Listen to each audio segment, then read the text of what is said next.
Good day. Hi, Warren. Nice to see you in here. I'm just gonna. Hey. Just, just clicked go live, and here people are. So we've got a few days in under our belt here of doing these daily live streams, figuring some stuff out along the way. Volume is low, is it? Well, let's get this a bit closer.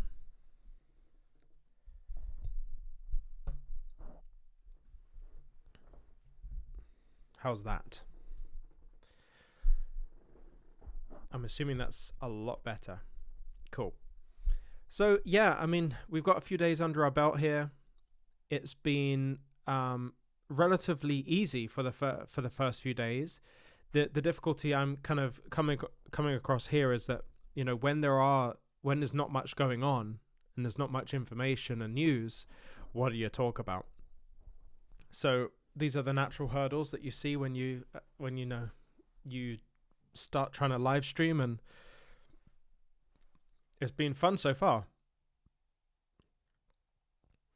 But today's one of those days where it's like, well, there's not so much going on, but I do have a really cool announcement that I wanna make, and then also I've got a couple of things to look at here that I thought were interesting, and then I'll actually do some Q&A. Like, if you've got questions just to get my thoughts on things, please do ask away.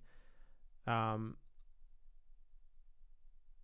there'll be a time for that. If you do it now, then you might have your comment might get lost. So, hi Warren, hi Cute Dose Daily, ATM, welcome. Gerald's alive. You're not the only one here now. Chris, Kelly, Jordan, a philosophy of hustle, the Don, James Wellham, Ryan Paul, hello. Ashley, I feel like a lot of us have told all of our family and friends about the assets that we hold, and we just kind of given up at some point. Austin, Darius, and Tony.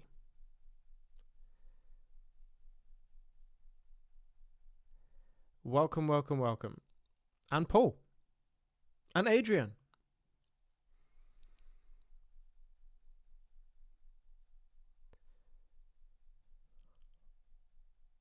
We'll get to Q&As towards the end.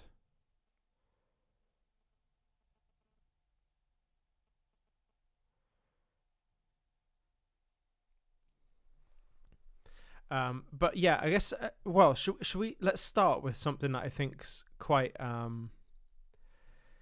it's going to be a bit of a undertaking, but if we can do it in such a way where it's manageable for me, it could be really, really cool. So I'm going to let's see if I can introduce it to you.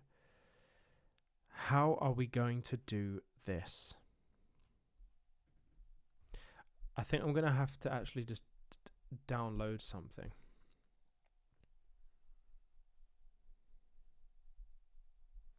Or maybe I can just do like a, let's see here. Media source. I'm just going to play it in the background, and then you can listen and then tell me what you think it is.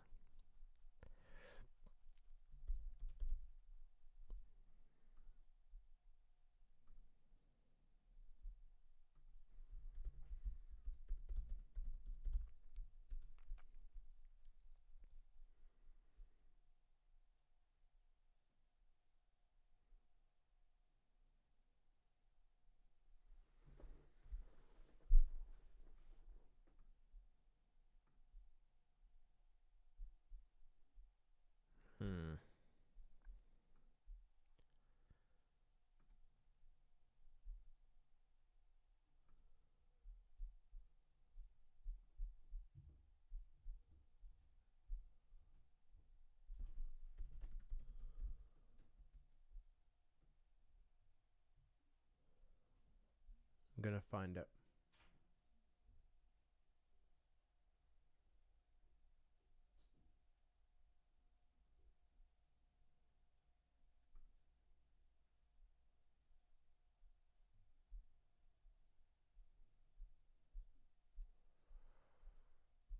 though. Doesn't seem like it's going to be that easy. Why are things not this easy?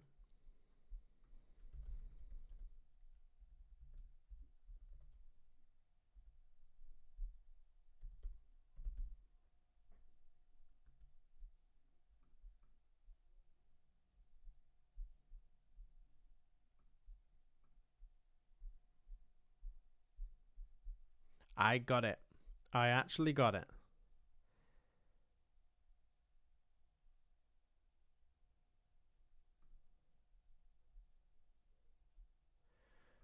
Okay. The sound of silence. Yeah. I've just been trying to find it. So I found it, and I'll see if I can actually play it. You have to just guess what you think it is. Right, play. Okay, it won't play. How do we play it? 100.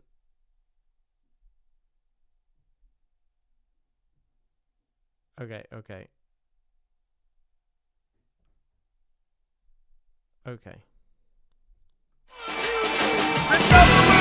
I made so much money.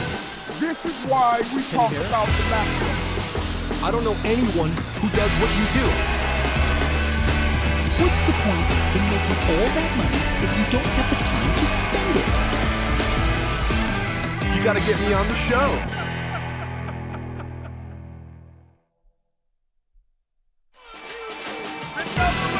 I made so much money. What do you think it is? Did you hear it first of all? Maybe not.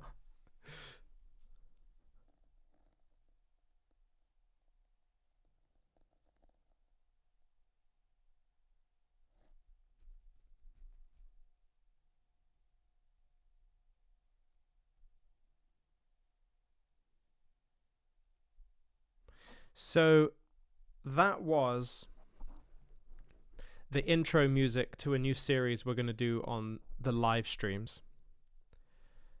It is a bit, well, it's really good. I turned it up way too loud at the beginning. It's called The Macro. And The Macro is going to be a live series, a live investigative series, where we really try to figure out how this new world of the financial infrastructure and how it all plays in together. How do these different elements all connect? And we're going to be at the leading edge of what's really happening. I'll do interviews with people in banking and in the financial world. I'll be diving into the documentation about what is happening, like, as of right now.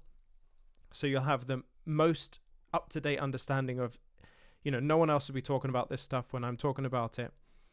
And more than that, it will all we'll use all of that information to inform how we need to be positioned in our portfolio to take the maximum advantage of the entire thing. So this is, Bank of International Settlements, IMF, XRP, Ripple, CBDCs, digital IDs, all of it. How does it all function together to create a portfolio that inevitably will grow? And it's going to be really cool. So I'm doing a lot of work in the background here, just trying to build up my research elements of all of this so that I can put it into this kind of one big visual. And then as we dive into new information, we can plug it in. The volume isn't actually low. It's actually in my green zone. I can turn it up a bit, but what I don't want to do is get into the red zone. I've turned it up a bit.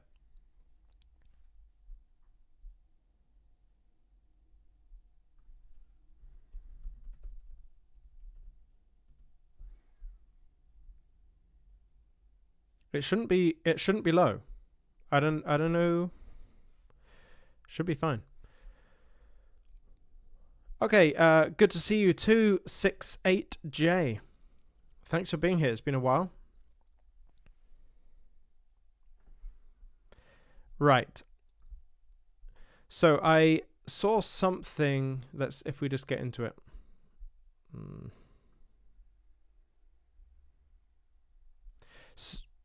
Let's see.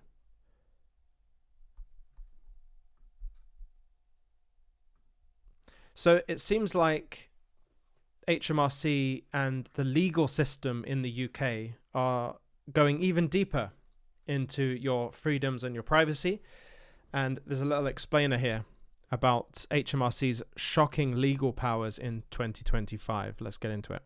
Some of the things that HMRC can do legally are pretty shocking, and I thought it would be interesting to uncover 5 of these capabilities so that you are fully aware. If you're new here, I'm Kiran. I'm a qualified chartered accountant and I have over 10 years of experience working in the UK tax profession. Let's start with one of the more recent things we've seen HMRC doing, which is the Direct Recovery of Debts, or DRD. HMRC are able to take money that you owe them directly from your bank account in certain circumstances. A briefing issued by HMRC earlier this year states HMRC would restart the use of DRD for individuals and businesses who choose not to pay the tax they owe. This is something that was paused during COVID, but it's now been relaunched in a test and learn phase.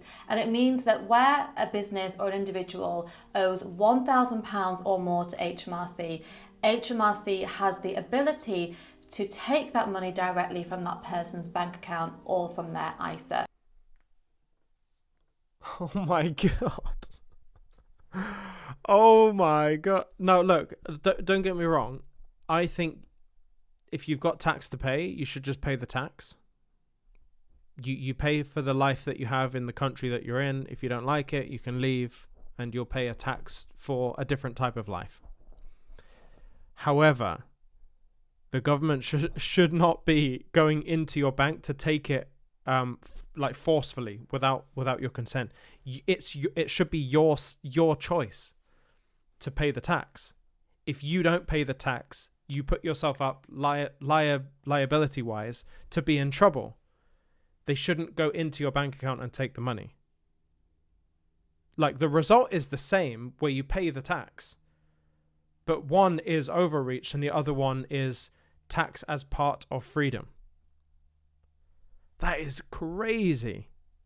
It only applies in certain circumstances. So HMRC say that there are safeguards in place to make sure that people don't suffer undue hardship because of these rules. So they will try to contact you multiple times before they start the DRD process, and they will make sure that they leave £5,000 across all of your bank accounts to make sure that you can continue to pay all of your bills and your mortgage. And they'll also offer you a face-to-face meeting as well to try and recover those debts. And okay, so it seems like it's a last-ditch attempt. It's like if you stop paying for stuff and then the guys come to repossess parts of your home and then they end up evicting you. There's typically a lot of warnings up until that point. But even still, with all of that, I know they're giving warnings and I know they're leaving what they regard as a sufficient amount in the bank account. Even with all of that, you still should not be going into the bank accounts and taking the money.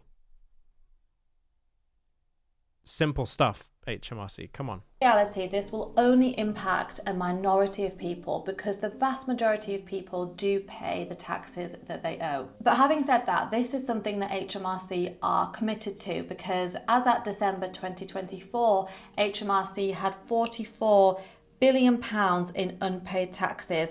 And they've said that they'll be recruiting an extra 600 debt management staff in their efforts to collect these unpaid taxes. So it's really interesting to see HMRC taking these more drastic measures. And I'd be interested to know what you think about this one and whether you think it's fair or whether you think it's a step too far, allowing HMRC to take money directly from your bank account. So, well, it's not right, but it's perfectly in line with what they've already been doing.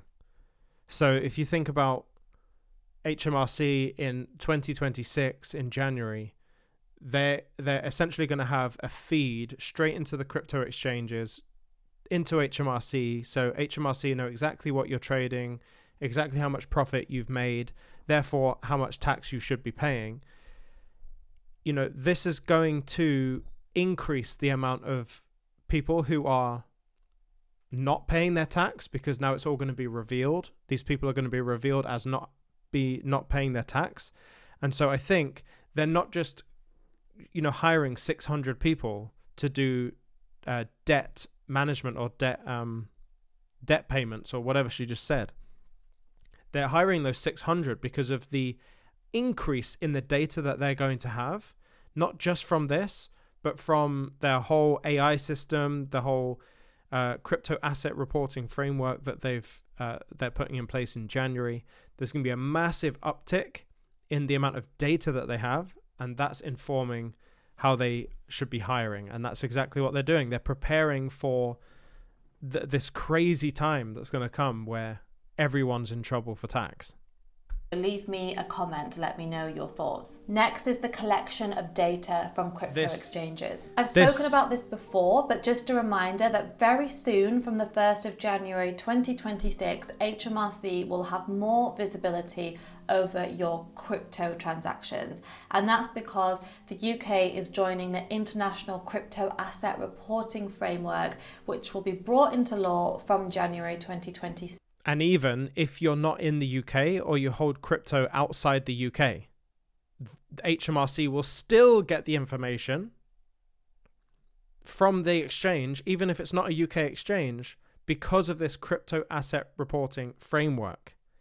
This framework will pull in exchange data from everywhere around the world. Any country that is signed up to this CARF system is all going to go to HMRC.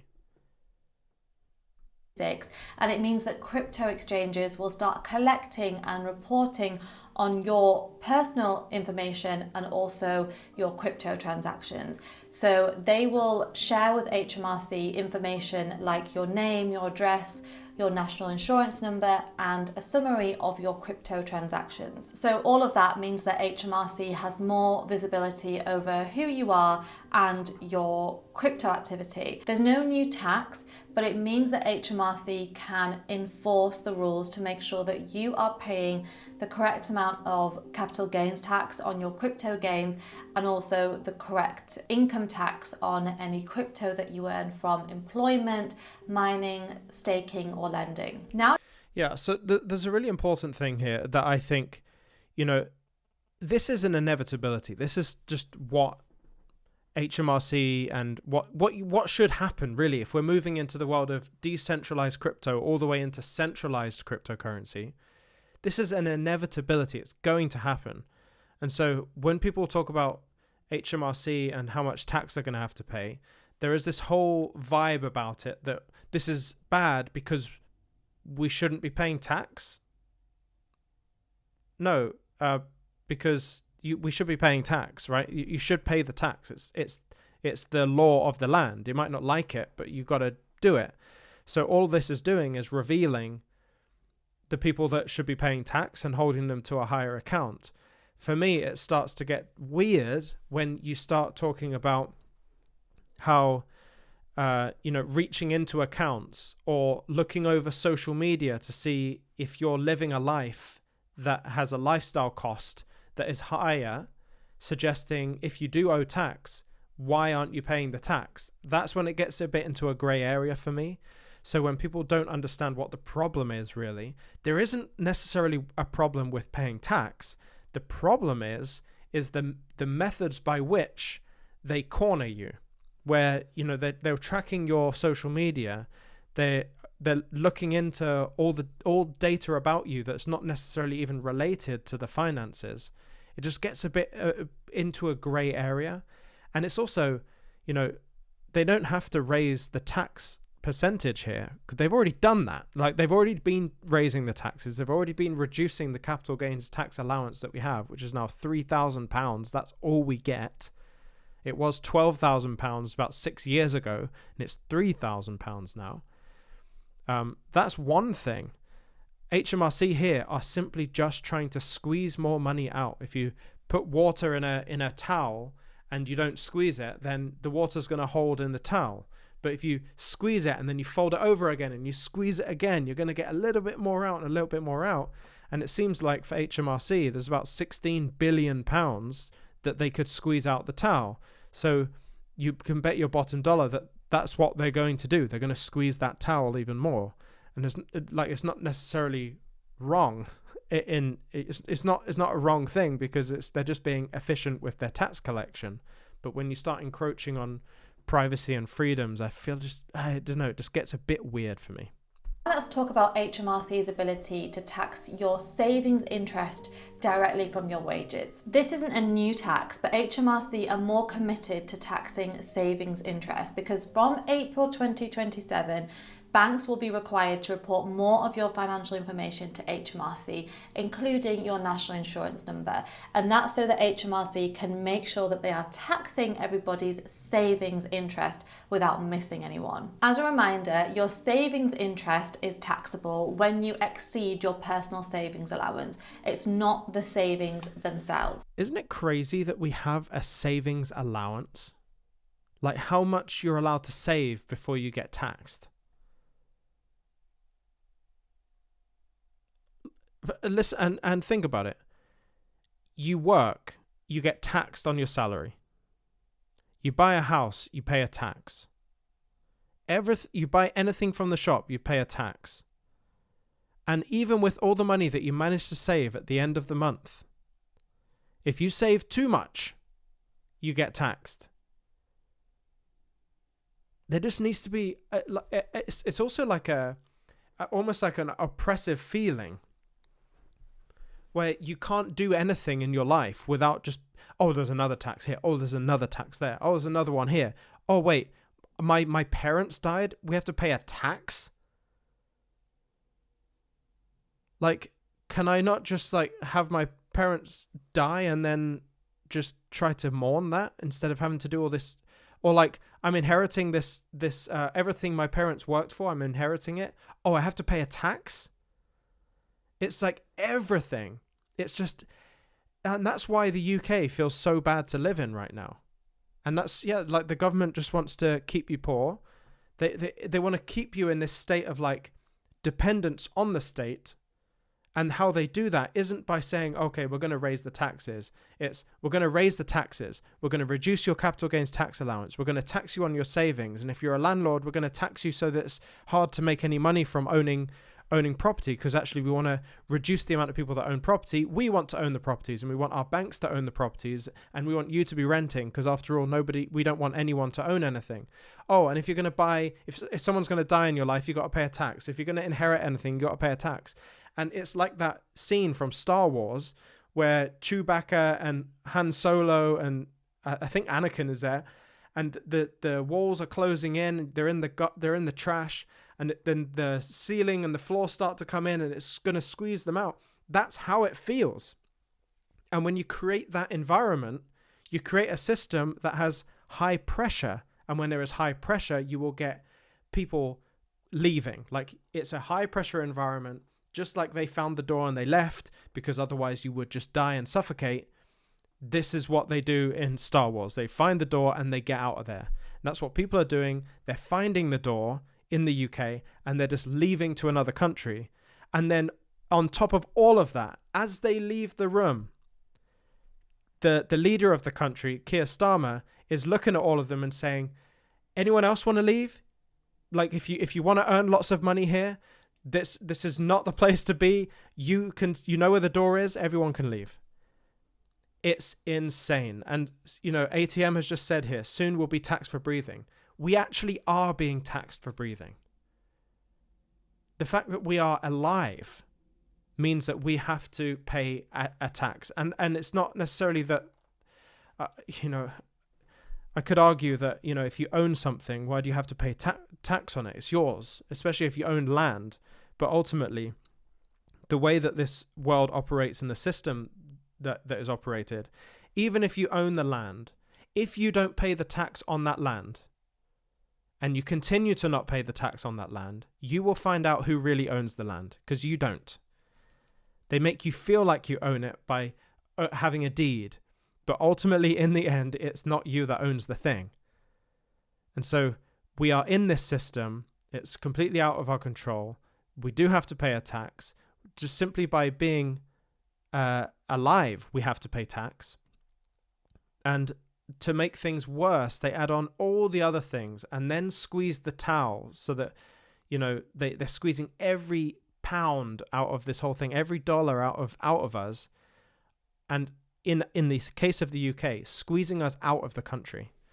And the frequency of the conversations me and my wife have about leaving the country is astonishing. Like, I love what England was. And here we are talking about leaving the country consistently because of these walls that are closing in on us, which is the tax system. And we feel like we're not getting very much for the amount of money that we're paying. And there's more to life than worrying about all this stuff.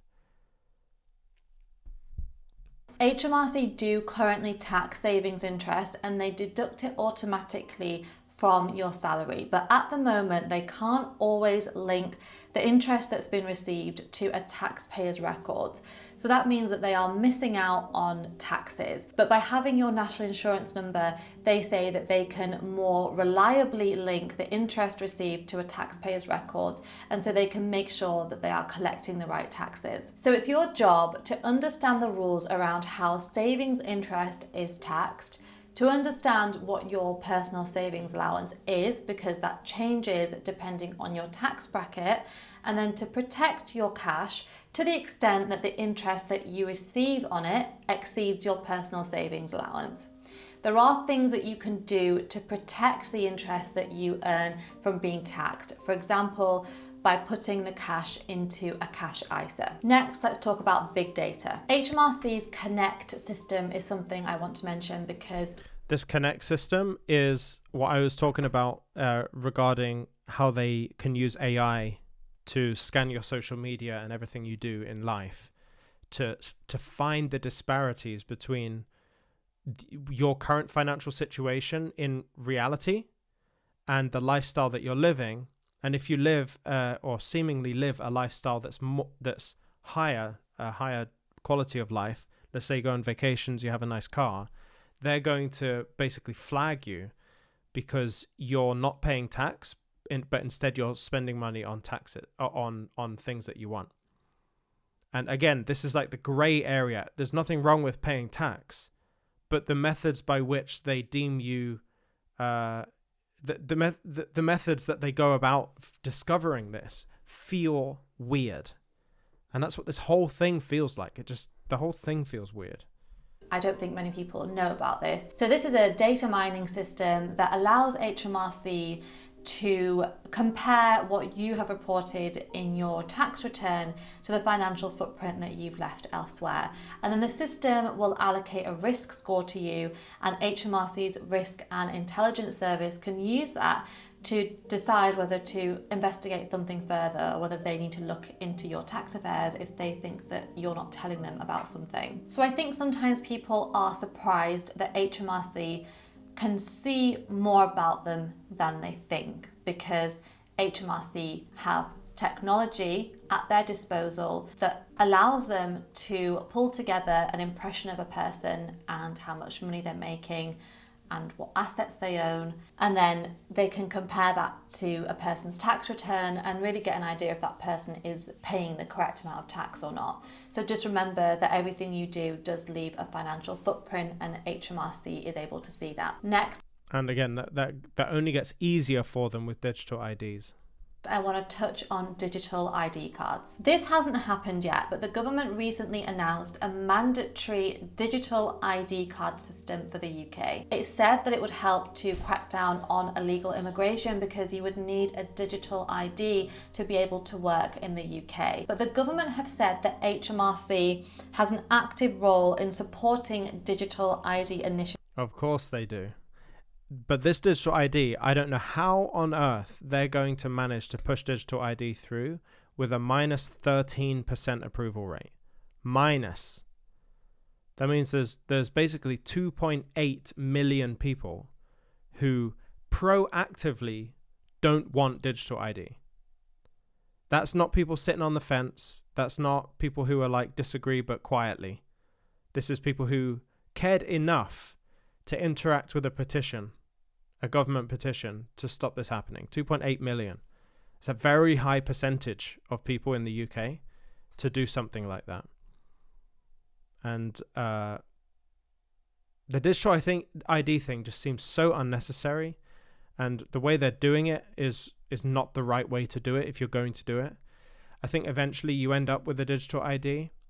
I don't know how this is going to happen in the UK with such high disapproval rates unless you bring in something like universal basic income to basically twist everyone's arms who value the small amount of money that the government would give you in return for some of your freedoms. Because directly from HMRC's roadmap, HMRC is interested in exploring how digital ID can benefit the tax and customs system, and it's even suggested here that they could use digital ID to help pre-populate tax returns. Yep. Do you know what? Because Keir Starmer the other day said, we want to make payments easier. And I was thinking, how on earth do you make payments easier than tapping your phone? How much easier can it be? And then I realized, when he means easier for them to take money from you. And with HMRC's endless support for digital ID, it seems, put two and two together and you discover it's going to be easier for them to take what I'm going to call streaming taxes. This is whenever you pay for anything, you will be taxed, and that tax will go immediately to HMRC. There will be no end-of-year tax return. It will just automatically happen. And again, you look at that and you think, that's maybe not too bad. I hate doing tax returns. I do like 5 of them a year. I have to do one every quarter and then a full one and then a personal one. So it's like 6 of them. I do a lot of tax returns and I hate it. I hate every second of it. But again, it starts to go onto the side of, okay, they're taking money from me kind of just automatically. Something about it, again, feels weird. I don't fundamentally disagree with streaming taxes. Because, in fact, if it stops me doing these tax returns every year, that's like a real benefit for me. But I'm also in a small percentage of people in the UK that do that many tax returns. Like the average person doesn't do any tax returns because they just get paid a salary. But it just feels weird when they start charging you for stuff. But then again, if you make a payment and you're in the shops and you make a payment, you're paying a tax when you buy that thing. And so where that tax goes after you've bought the thing in the shop doesn't really matter to me. I've been charged for it. Milk costs what milk costs. Milk costs what milk costs with tax on top of it. And if that money just kind of, if it's programmable money, like digital ID would unlock, it can kind of pay the taxes immediately. And it does speed up the economy. It's not a terrible thing. It just starts to feel weird at a certain point. Presumably they would do that by collecting real-time data that's linked to your digital ID. So that could include data from crypto exchanges like we spoke about, and maybe data from online selling platforms. Yeah, I mean, but also think about it in this way. If you have a digital ID and it turns into some sort of Chinese thing, right? Social credit score type of thing. What if your tax is dependent on your social credit score? Think about that. If you have a lower social credit score because you don't say the right things, what if you just get like a 1 or 2% increase on your tax, and that just happens automatically? So you are cornered. So you go to the shop and you buy a steak or whatever, and you're paying more than everyone else does in that shop because of your social credit score. What if you you want to buy meat and there's like a meat tax, and that gets paid automatically. And then when you pay for that meat, there's a portion of it that gets automatically streamed out to the vegan agenda or something. Do you know what I mean? Like, this is the kind of way I view streaming payments. In fact, if you can make streaming payments work, it's elegant and it's beautiful. It's like an amazing system. I have the same visions for the logistics chain of, you know, oil extraction and in the energy sector as well, where you're paying service providers along the way to develop the crude oil into different types of oil, and people get paid along that process instead of waiting for a long time to pay the vendors and pay the service providers. It can all be done instantaneously. That's brilliant. Like, it's great. But we have to pay attention to when it starts to feel strange to us.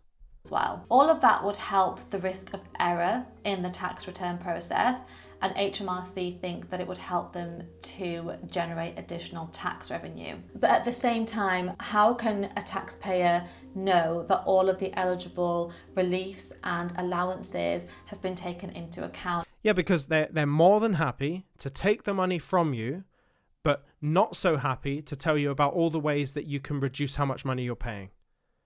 Very loud about what you should be paying, very quiet about what you could be getting. Funny that. In their tax return, not to mention all of the tax deductible expenses that taxpayer might be able to claim that HMRC don't know about. So again, this hasn't happened, but the suggestion that the digital ID could help to pre-populate a taxpayer's tax return suggests that it would take control of that process away from the taxpayer, and it would give more control to HMRC. More control to the state. There is a trajectory here. Over time, we're giving more power to the state.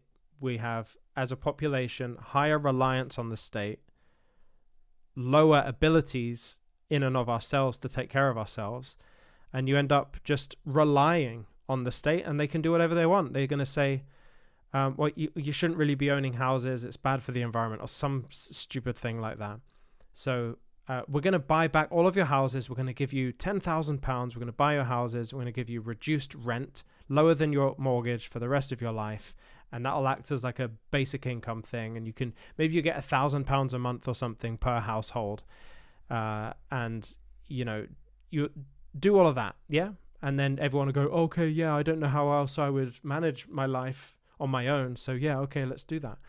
And then in one foul sweep, you've kind of given away everything. Oops. And it has the potential to generate a more inflated tax liability if the tax return doesn't have all of a taxpayer's deductions factored in. Yep. So it might be that the taxpayer has the responsibility of justifying to HMRC that they should actually have a lower tax liability. Again, this hasn't happened, but I'm just trying to understand how it would work if HMRC did take control over that tax return. She's being very level. I'm not sure whether it's because she's not thinking a level deeper than this about where it goes, or whether she just wants her channel to be neutral and kind of just on the facts. That's probably more the case, because accountants are a bit like that, I think. Process and used digital IDs in order to do that. But I'd be interested to know what you think. So leave me a comment to let me know if you think it's a good idea or whether you think that it's too intrusive and HMRC would have too much control if they were able to view more of your financial information through the digital ID card. Please. Yeah, and my final thought on this is really like, you have to analyze what actually changes. Because in reality, when you look at everything that HMRC can see right now, everything that they can see about your banks and your lifestyle and all of that stuff, like, what extra can they see as a result of this change? And you need to base your emotional response to this whole thing based on the change. Because, you know, if you say, oh, they can look at your bank account, and then you get angry at that. Well, they already could do that, and they already, that's like not a new thing. They could already do that ages ago. So you can't be mad at that because they already could do that. So you have to look for the things that couldn't be done before that are being done now, and make your assessment about how you feel about it based on that difference. So, you know, try to think about things a bit kind of more reasonably like that. But it's crazy, isn't it? Absolutely crazy. What is everyone's thoughts here in the live stream?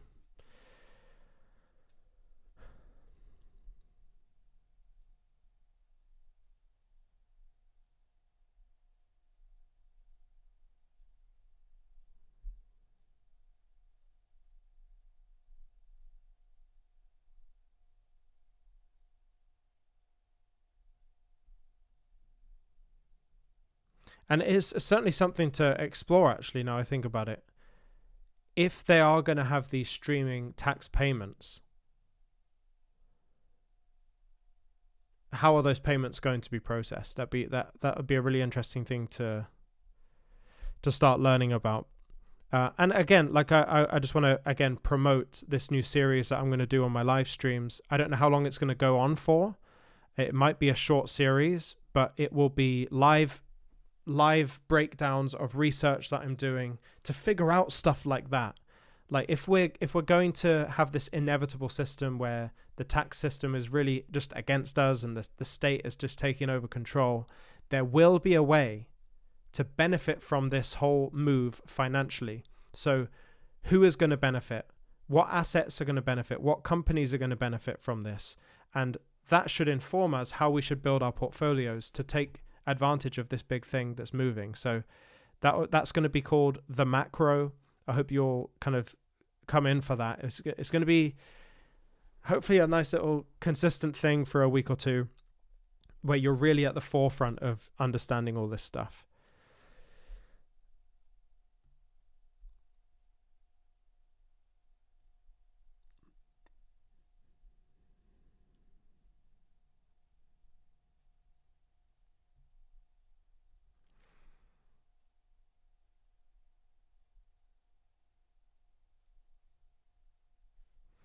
Okay, so the title of this stream today was about telling people or not when you actually become rich. And there's a guy called Mark Tilbury, and I'm just going to get him on the screen here. Mark created a video that's called When You Get Rich, Tell No One. And this is a guy that's made a ton of money. He's a British guy. And we're just going to hear what he has to say about it and see if, you know, from the crypto angle, the crypto lens, how does this look, and is what he's saying resonating? So let's go. Imagine that you suddenly became rich overnight. Maybe one of your investments went to the moon. A side hustle you started took off. You got a large inheritance, or you won the lottery. Believe it or not, many of you will find yourself in one of these scenarios, so this video was recommended to you for a reason. I mean, let's take the most unlikely option, winning the lottery. This channel's had over 1.5 billion views. Statistically, that's enough that a few of you have already won the jackpot on the lottery, and the odds say at least a couple more of you watching right now will win in the future. So that's a good thing, right? Well, actually, when you suddenly get rich, you're far more likely to lose friends and family, have a greater risk of substance abuse, and finally, divorce. Most people who get rich fast have never actually built wealth before and have absolutely no idea how to manage everything. So here are the 7 things you need to do when you suddenly get rich from a millionaire businessman.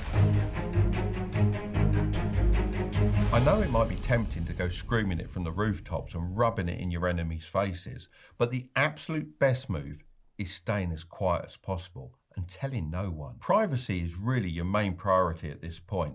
You want to be what is known as stealth rich. A guy called Jack Whittaker won $314.9 million from the Powerball in 2002. At the time, it was the largest jackpot ever won by a single ticket. He was the opposite of stealth rich. He went around telling everyone and even became famous for giving money to strangers that asked him for help. He gave away millions to the church and even bought his friends new cars and houses. Now, you're probably thinking he sounds like a lovely guy, maybe a bit silly, but he had a good heart and good things come to Well, he sounds like Mr. Beast.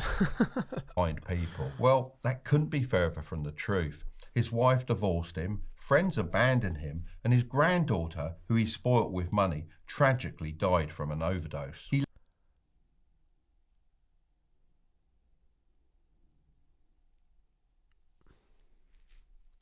You just introduce this whole world of excess, and you know there's no more lack in your life, there's no more scarcity feeling.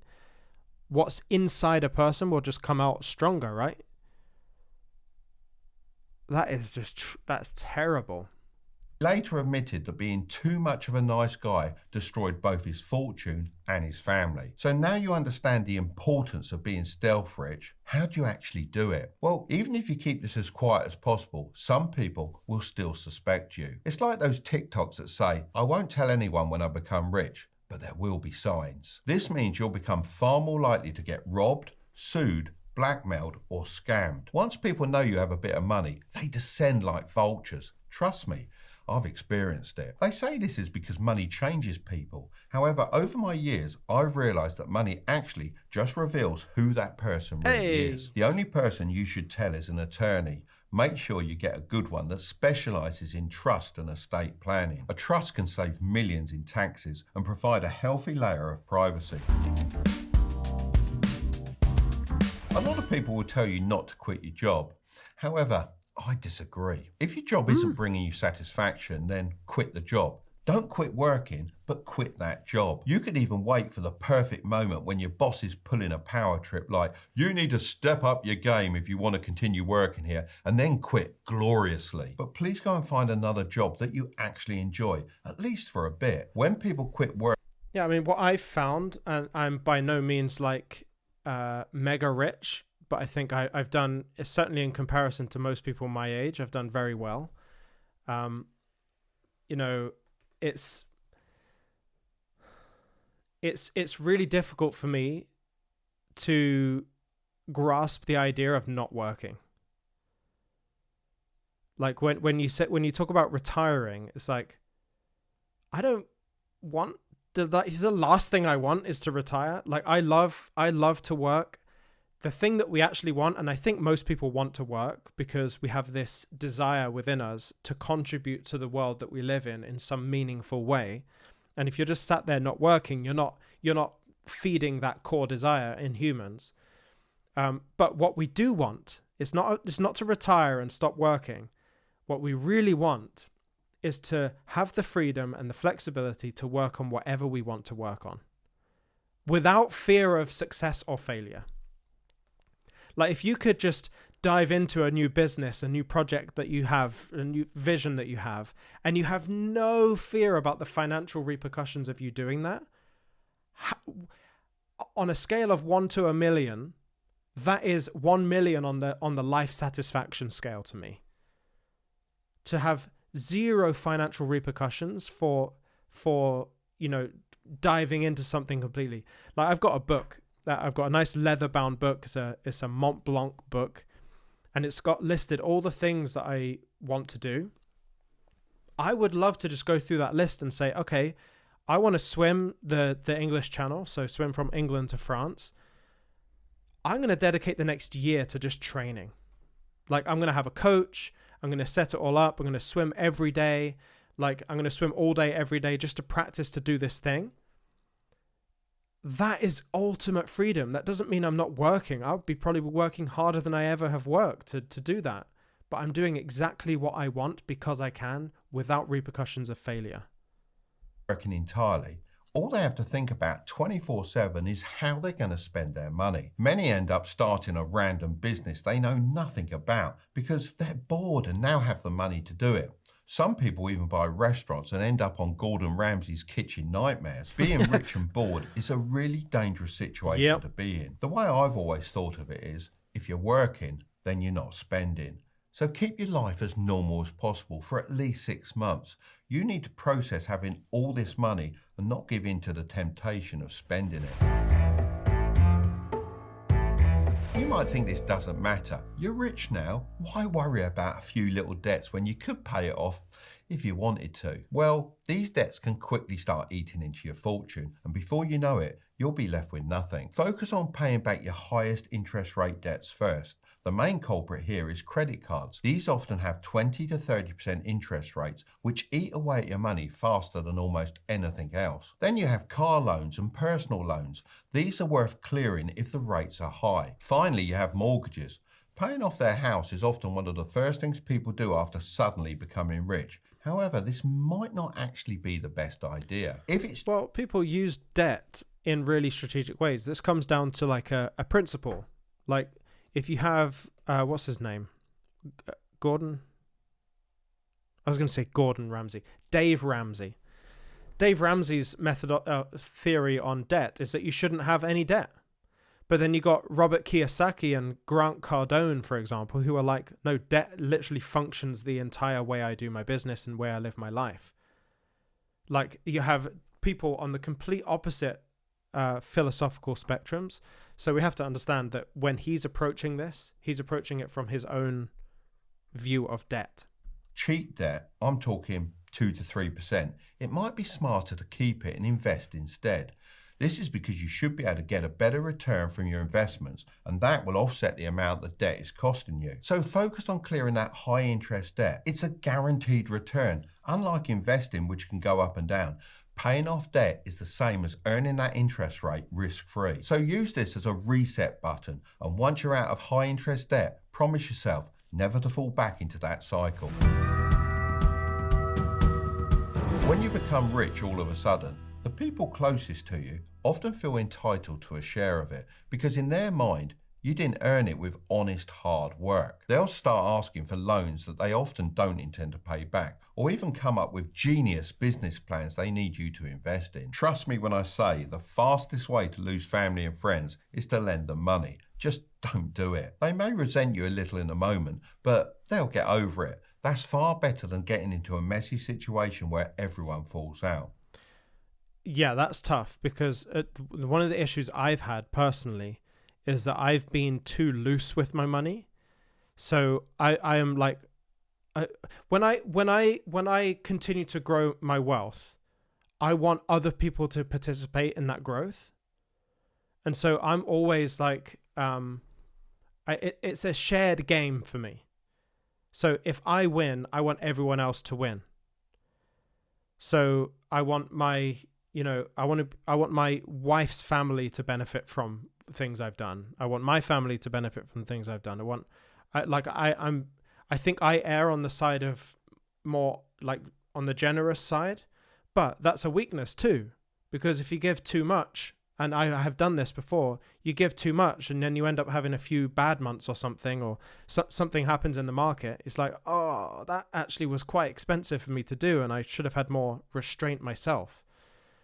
So it's not just people asking you for money. It's also your out of the goodness of your heart, your willingness to give money, but you because you maybe don't know how to handle the money necessarily, you might give too much or without enough of a vision for the future of how that money kind of grows or shrinks over time. So it goes both ways, I think. But what if you want to help out family and friends? Well, I have a simple rule. If someone I know asks me for help and they genuinely need it, then I give them the money and don't expect to ever be paid back, on one condition. They never ask me for money again. Can I have some money then, Mark? No, you're joking, and I pay you plenty. I recommend you do the same because you don't want people using you as their emergency fund. If you help them out once and they know they can come back for more, they're less likely to be responsible with their own money because they know you just bail them out again. I know this point sounds quite heartless, but it's really the opposite. Sometimes you have to be cruel to be kind. This will save you far more friendships than just being someone else's piggy bank. Oh, yeah. When most people get rich quickly, they still have a consumer mindset. They look at the money sat in their bank account and think about all the ways they're going to spend it. My son's friend's family actually won the lottery when he was younger, and his parents went out and bought a new house worth over $10 million, a couple of sports cars, and sent all their kids to private school. Only 2 years later, the dream collapsed. Curtis's friend was yanked out of private school, sports cars were sold off, and their $10 million home was desperately listed for $6.5 million after bad improvements and crushing debt forced them to sell. This all happened because they didn't understand the golden rule. Never spend the principal, only the interest. You should be trying to grow a money tree that produces new income every month, not cutting it down for temporary firewood. That's where your freedom figure comes in. Work out exactly how much income you need each year to live the life you want, then multiply it by 25. So if you want an income of $200,000 per year, you'll need to invest at least $5 million of your new wealth. The idea is that you'll never actually have to dip into the $5 million and be able to live on the $200,000 of interest every year. Even if you haven't received a large sum of money and become instantly rich, it's still worth working out your freedom figure, as it's a great target to aim for. The rule of 25 is based on a 4% safe withdrawal rate. I personally aim to grow my money by more than 4% though, just to be safe. That brings us on to the most common thing I hear is, where can I find those kinds of interest rates? My account only gives me 0.5%. The truth is, you're not likely to find the kind of interest rates you need for the rule of 25 in an ordinary account. You need to open an investing account. So let's say you somehow got your hands on that $5 million we talked about earlier. How could you invest it? Well, at this stage, it's way more about preservation than growth. Of course, this does depend on your age and how much risk you want to take, but here's an example of how I would consider splitting it up. Remember, I'm not a financial advisor and this isn't financial advice. First of all, I'd put $1 million into a low-cost total stock market index fund, just like this one. It includes over 1,300 different stocks, so it's very diversified. Its top holdings are big companies like Apple, Microsoft, Amazon, Nvidia, and Alphabet. This is your long-term growth engine and has averaged about 9% per year over the last 20 years. But future returns could be higher or lower. On $1 million, that's around $90,000 a year. Second, I'd put $1 million into a low-cost total bond market index fund, such as this one. So this is very much like a hands-off, retail thing to do. What I have in mind is, like, I have this knowledge, as you do, have this knowledge about a specific area of the world that is undergoing a massive change, and if you don't utilize that knowledge and that understanding in the right way, it's a really wasted opportunity to go out there and get 9% a year. If you can see how the financial system is moving and you can see all the pieces a bit clearer, you know where it's almost like you just know where to put the money because you know how it all works. And so this is great because I think you should do this with a portion of your portfolio where it's just like so hands off. If you put £1 million away and it's making £90,000 a year, easy money, and anyone can live on £90,000 a year. Like that's your retirement. I'm done. £1 million, I'm out. Thank you very much. But if your aspirations and dreams are far past £1 million, then you also have this unique understanding of something like the financial markets and cryptocurrency, then you need to take advantage of that knowledge. Otherwise, it's just a waste. A bond fund is a pool of loans you give to governments or companies.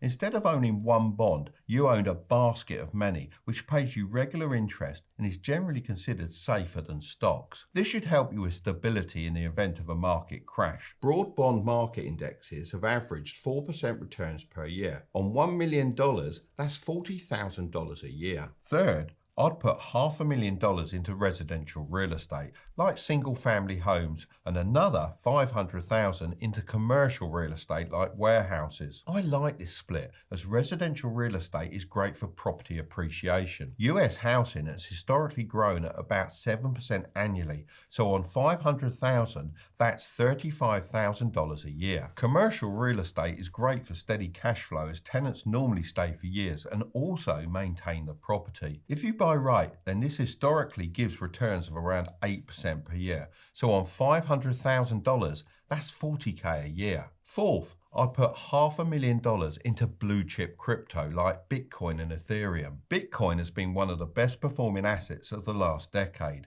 so it makes sense to have it in an investment portfolio. However, it is highly volatile and can go down just as fast as it goes up. So treating it as a 5 to 10% moonshot allocation makes sense. Bitcoin's last decade saw explosive gains of 49% annually, but past performance doesn't predict the future. So let's normalize it to a 10 to 15% range. $500,000 could average roughly 62.5K per year. Fifth, I'd put $1 million into a high interest savings account, such as this one from SoFi that offers up to 4.5%. On $1 million, that's $45K a year. Altogether, that example portfolio could generate around $312,500 per year in passive income if markets perform like their long-term average. It's just life on easy mode. It's just easy mode. Like if you live a moderate life and you're not here for Lambos and a $10 million house and you're just here to live a comfortable life with complete time and location freedom. If you can get that £5 million, it's just easy mode. Like the desire to grow that money past that point is entirely dependent on your willingness to achieve that medium of success. So if it becomes a defining element for you where you're like, I can't be successful in my life based on my view of myself if I don't make $100 million, then it's different for you. But for the majority of people, we don't define success necessarily to 100% degree with a financial number. We define success as, my definition of success is that I have time freedom, location freedom, and passion freedom. So the ability to, with any time in any location, follow my passion. That's freedom to me. And everyone's going to have varying levels of that. Now, to achieve that, for me, that number isn't £10 million, it's not £20 million. Like, it's far, far less. And so when you have a lump sum like a £5 million or something, we're going to get into that in a second, actually, about this, because there's something I want to get into after. If you can generate that £5 million, you've basically just got life on easy mode. But remember, past performance is no guarantee of future results. If you want to get started building an investing portfolio, I actually reached out to Trading 212 to see if they wanted to sponsor this portion of the video. They agreed and are actually giving you a free fractional share worth up to £100 when you use the code Tilbury in the promo code section of the app. Don't wait to win the lottery to get started with this. Just get it set up now, and trust me, you'll thank yourself in the future. The ones paying very close attention will realise that I missed out $500K from that $5 million investment portfolio example. That's because you should spend that $500K on whatever you like. Call it fun money. I went through this stage and realised that having money isn't about Lambos or mansions. It's about never having to do things you don't want to do. Exactly. Real wealth is waking up and deciding how to spend your day. Don't be like those lottery winners who blow it all chasing possessions, not freedom. The rich that stay rich are the ones who buy back their time. That was Once you've secured that was a ChatGPT element of the script right there. yourself, think beyond yourself and leave a legacy. If you want to learn exactly how to invest for beginners, then I'm going to leave that video right up there. But don't click on it just yet. Make sure to subscribe if you want to grow your wealth. Okay? Thank you, Mark. Wonderful video again. I like Mark a lot. I think somebody asked to put the link to that video in the chat, which I will do right now. There it is.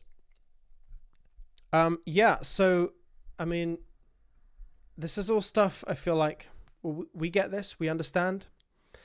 For me personally, when I think about like having lots of money or finding a way to generate lots of money, my first instinct is just to make a business. Like I have this desire in me to buy car washes, buy electrician companies or firms, companies that do building, laundromats. I know it sounds a bit like money laundering kind of businesses, but these are stable businesses that are just needed. There's no, like, as we look to the future, there's no real like AI takeover of electricians, of plumbers, and just having companies like that, I think.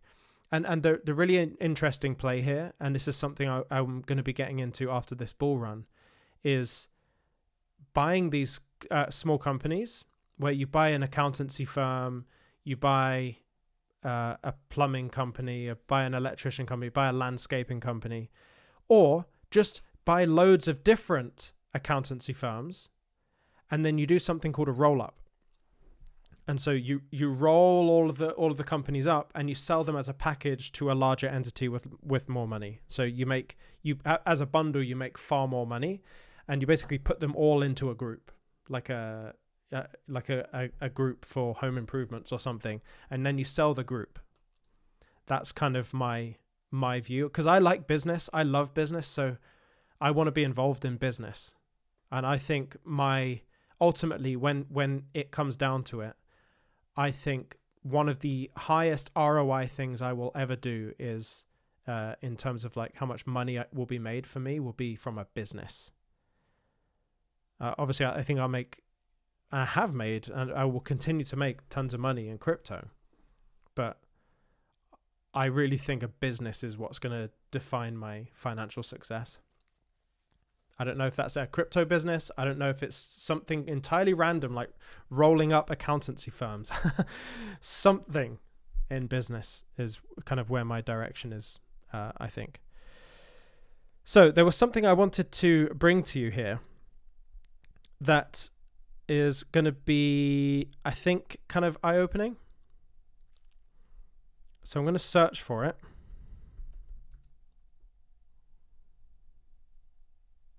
And this is probably going to be my standalone video today that I put out, because I think this is going to be so interesting for a lot of people.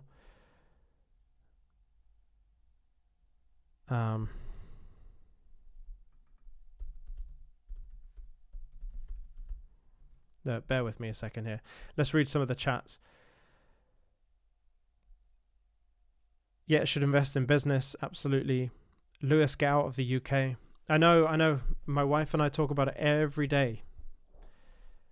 Yeah, so Debanshu, probably I would say like 6 years ago, or maybe during COVID, I had a meeting with someone. I was trying to sell this business golf membership thing, because that's where I worked at the time. And I met with this guy, and he was so wired. He was so like interested in stuff, and he was like, "Oh man, I'm trying to build up some money so I can do this venture that's like definitely going to work. You've got all this stuff that's going to need this business, and I want to build it right now." And he said, if I had $10 million right now, I would do this straight away. And I was like, okay, what is it? And he said, data. I was like, at that time, I was like, what do you mean? What do you mean data? He was like, warehouses for data, massive server rooms, maintained security, and data centers, essentially, what Debanchu has just said here. And I was like, data centers? And remember, that was COVID, or just before COVID, because we were still doing meetings. And since then, AI came about into full force. NVIDIA came up. Data becomes even more needed. And so if he ended up actually doing data centers way back then, I mean, he would be rolling in it. I mean, he is such a good instinct that he had. And certainly AI startups as well. Like I think of startup ideas all the time, and I just don't have the capacity as one person to do them. But the process from idea to actually having a business is so small right now. Like, it's such a short time period. You can go from no business to a business that's functioning, and even someone paying for that business within a day. And you have a nice website, everything. It's incredible, the speed these days. So I created something that I think is going to be interesting to someone, at least. And it's called... Oh, wait, let me just sort this out so I can show you it better.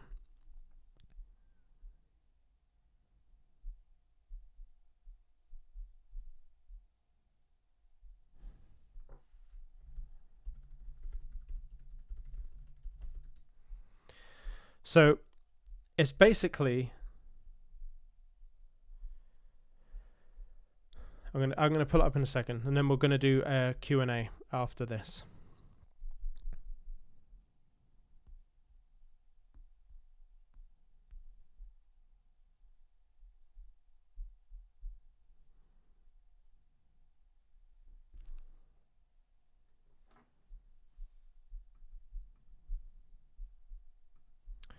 Oh, of course, everything is frozen.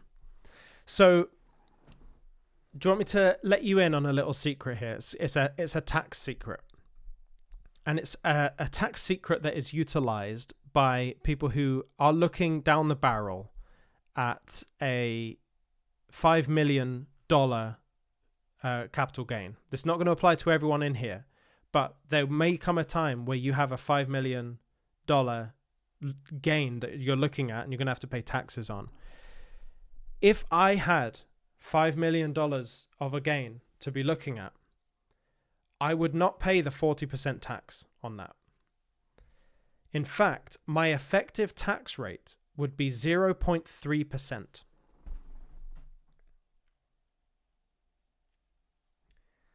Let's let that sink in a little bit. 0.3%.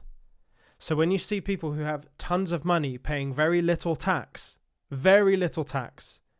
there's actually a completely legal way to do it, and I'm going to explain the whole process to you right now. If you're excited for that, put ones in the chat, the number 1, and I'll start rolling into like how this actually looks. So I've called this the Jackson Tax Stack. So this is a setup, a whole structure that you can use that will take you from a high tax payment situation through to a situation where you're basically paying no tax. And it's pretty cool. We're going to get into the negatives of it as we go along here. But this is all completely legit and people do this. So, in preparation for you getting mega rich, let's get into it. What it requires is a 5-country structure.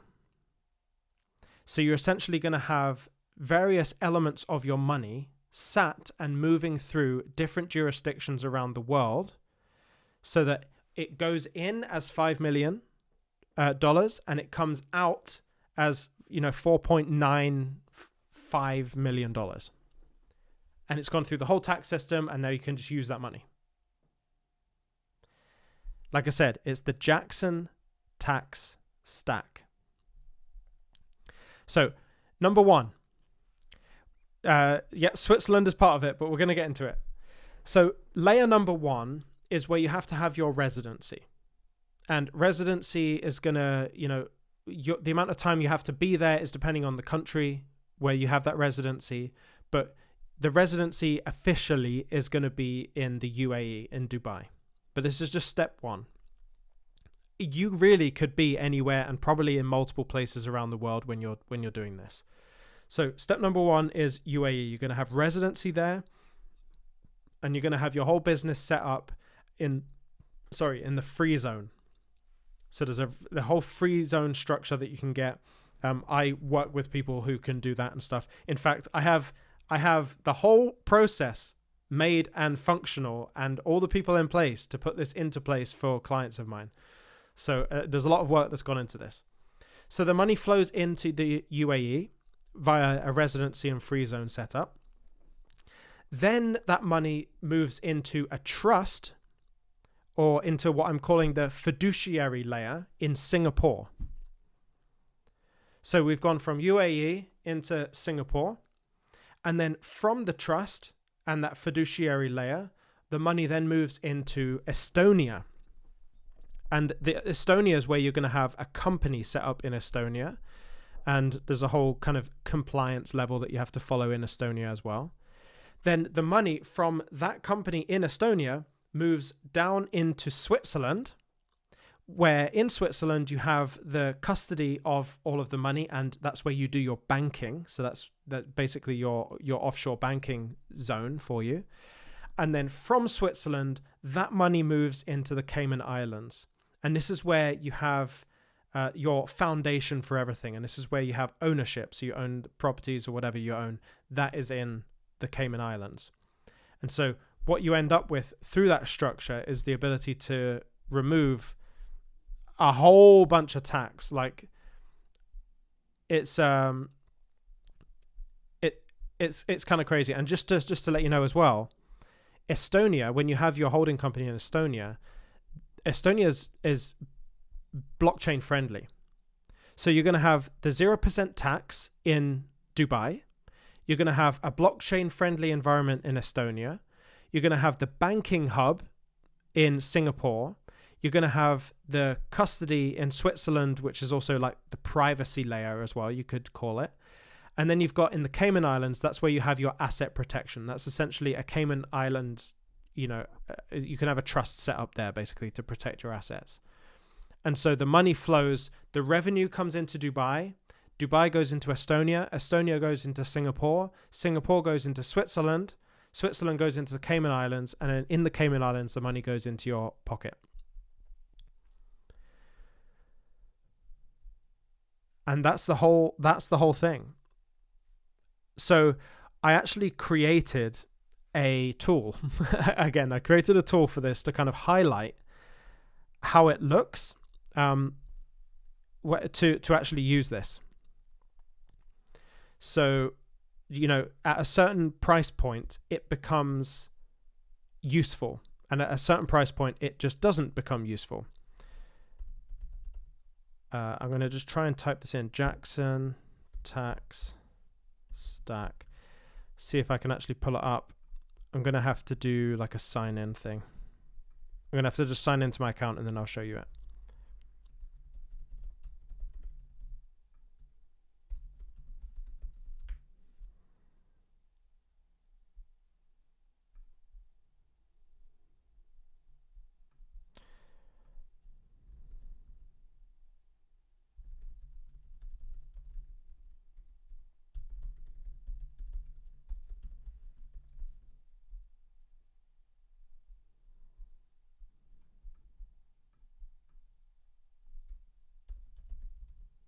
Oh, I got it. Jackson tax stack. Perfect. I'm going to share my screen.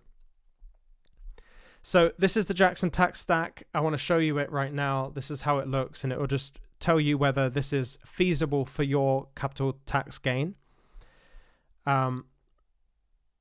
So what you would do when you're engaging with this is you put in the amount of realized gains that you're about to see. So let's say it's just $5 million.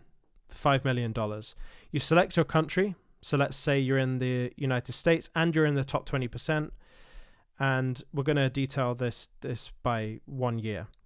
So the setup of this kind of thing is in the region of $100,000 to set this thing up, because it involves loads of different people all around the world and they all have to set things up. So it costs some money, but if you've got $5 million, 100K doesn't really mean anything. Now, this blue line here is the tax that you would have paid. Right? So over time, you're looking at the years. Over time, you're going to pay a certain amount of tax, and that tax is going to increase and increase and increase over time. So in the end, you're paying a huge amount of tax over a 10-year period with this much money, or continuing this much gain. But when you look at the structure, all in, the tax that you're paying, or the actual tax that you pay, is this orange line at the bottom. So you're basically paying nothing. And so on a $5 million capital gain, you're going to save $800,000 with this setup in year one. That's an 80.5% reduction in tax in year one by having this set up. And so if you extrapolate this out every year, and you're looking at you can see the actual tax paid. In year one, you have $1 million as a baseline tax that you would have paid. You actually pay 25 grand. There are fees associated with that doing the whole process. So all in, costs that much money. So that contributes to this 800 grand that you've saved essentially. So you can use this tool and play around with it wherever you are in the world with the different tax setups, and do it by years and whatever. And you can see how much tax you would save using this whole Jackson tax stack. And it's pretty cool. So, I don't know how many people with $5 million of gains that they're going to take profits on here are watching this video, but if you are, there's actually like almost no one in the world that has assembled a team to make this happen, and I have. So let me know. That's lewisjacksonventures.com/contact. You cut, well, if you jump the steps, you don't get the levels of protection as you go down the steps. So yes, you could go straight to the Cayman Islands to do asset protection, but you're not going to get the blockchain friendliness elements of it, the fiduciary layer in Singapore. Like you have to go through the whole process to see the real benefit of the whole thing, but it's costly as well. But I think it's a pretty cool little structure that you can apply to your life. And Not Sure's currently at a $5 gain, so we got a little way to go. We got a little way to go there. But what I like to play around with here was actually, like, if we go into the UK, at what point does it become not, like, where there is no saving? So let's go into the 1 year view because we want to see what we would save on a single year. At what point does it get to the point where we're not saving doing this? So let's say if we make 750 grand. Okay, so we would be losing money at 750 grand. So let's say, what if it's $1 million? Yes. So basically, if you're looking at $1 million or more in gain, this is worth it because you're going to save 25. You're going to save money by doing this if you're looking at a $1 million gain in the UK. So anyway, yeah, that's what I thought was really cool. And I'm very happy with that tool. Okay, so let's open this up to a Q&A, and then once the Q&A is once we've gone through all the questions, then we'll call it a day. What questions do you have about about anything really? It can be anything. Oh, that sun is really. Let's see if we can change that.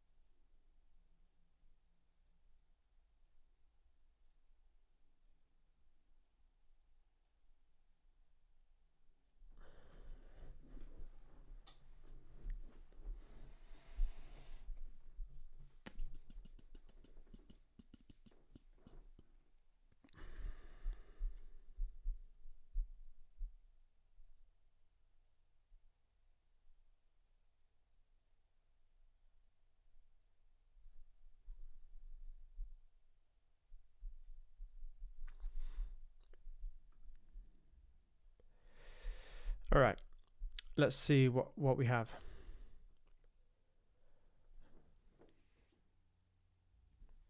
What percentage of your crypto holdings do you think you will sell during the next few months of this run? Well, it depends on the price. It absolutely depends on the price of the assets, because my exit strategy is completely determined by price rather than time. So that's kind of, I don't know how to answer that really, because I don't know what the price is going to be.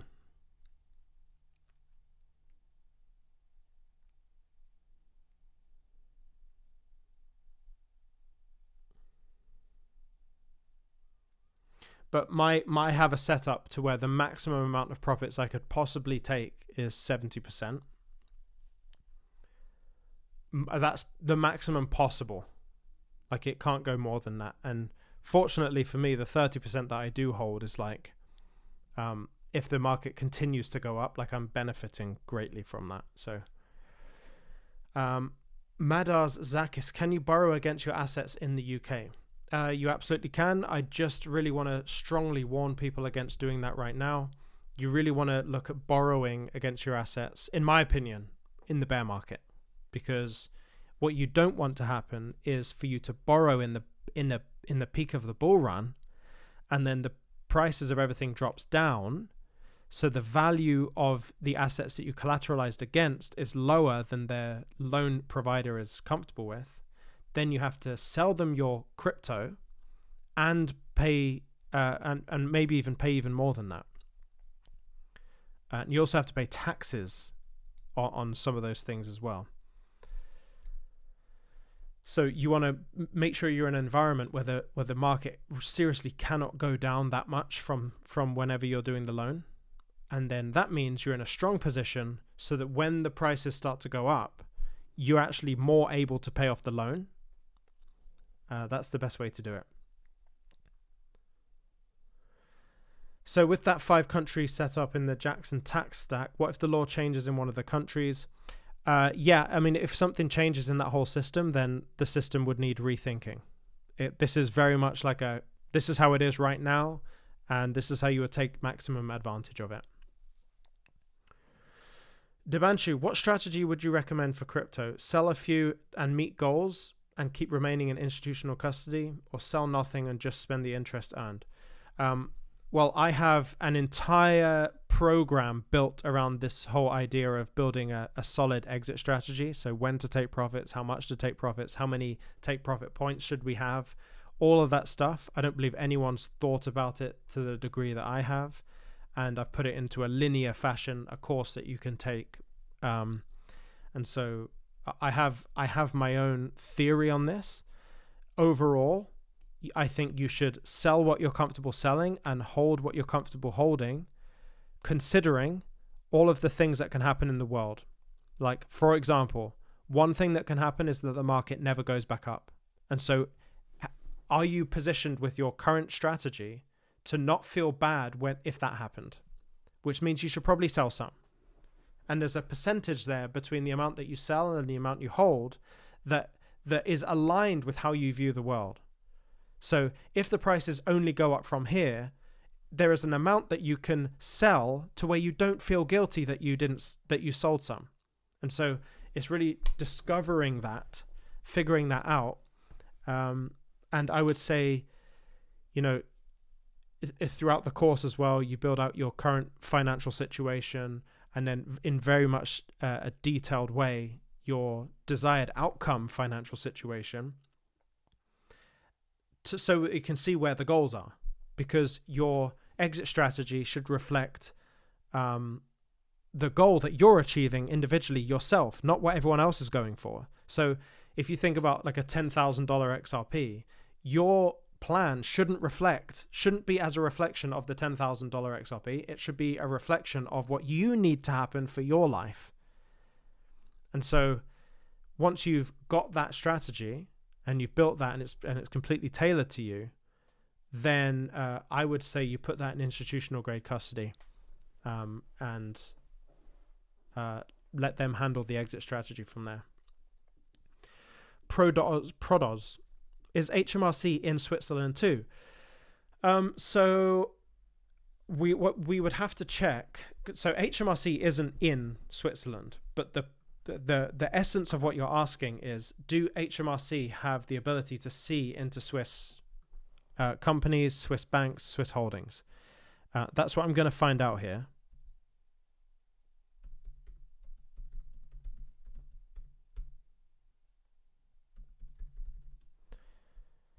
Just going to see if they are.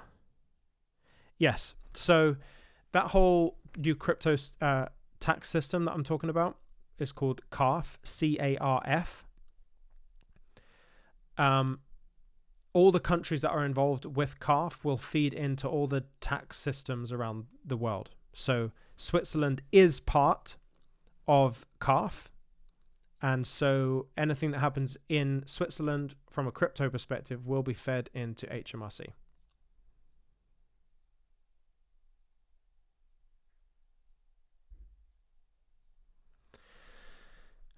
Jedi Rich 26. Should we start opening banks in other countries to transfer our crypto? Anything you do right now, the UK is going to have a view on. This is the thing is, like, if you're looking at moving away, that's why this Jackson tax stack, it minimized the tax exposure to where you currently live, if it's in the UK, for example. And going through that system, is the way to do it, to minimize the tax. But if you're going to have these things set up in other countries, you have to commit to being away for more than 5 years. Because if you come back within 5 years, the UK can actually demand all the tax that you should have paid in those 5 years, even though you weren't here. So when you commit to going, you really have to go. So it's kind of like the short-term things that you can do about opening banks in other countries and stuff. Right, like you have to look at this in terms of like, what about the gains that I will see in my crypto in 10 years, in 20 years? That's when having accounts abroad starts to make sense. Craig Ward, Lewis, all the US videos are banging on about Caleb and Brown. What in the UK do we have, especially institutional grade custody? So I love Caleb and Brown. I am lucky enough to have a Caleb and Brown account because I got in there early enough. But if you're in the UK, I would explore CoinJar. CoinJar also use institutional grade custody in the back end, and they have an OTC desk. I don't think it's quite as good as Caleb and Brown, but it's worth looking at. That's CoinJar.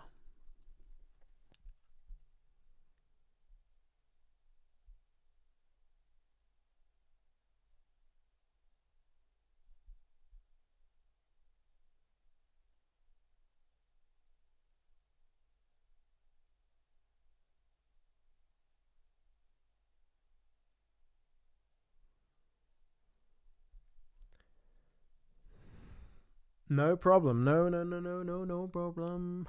No problem. All right. So I think I'm going to take this opportunity to leave it there.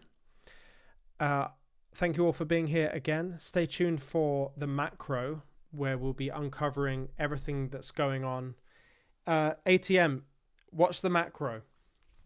When we start doing the macro episodes, you're going to see exactly the entire portfolio of what I'm going to be calling the inevitable portfolio, where this is basically an only up portfolio over the next 10, 15 years. And we're going to do that based on research about the whole financial system and everything that's going on. So stay tuned for the macro. That's coming very soon. I've just got to kind of set it all up. And that'll be good fun. All right. Thank you, everyone, for being here. Stay emotionless. I'll see you in the next one.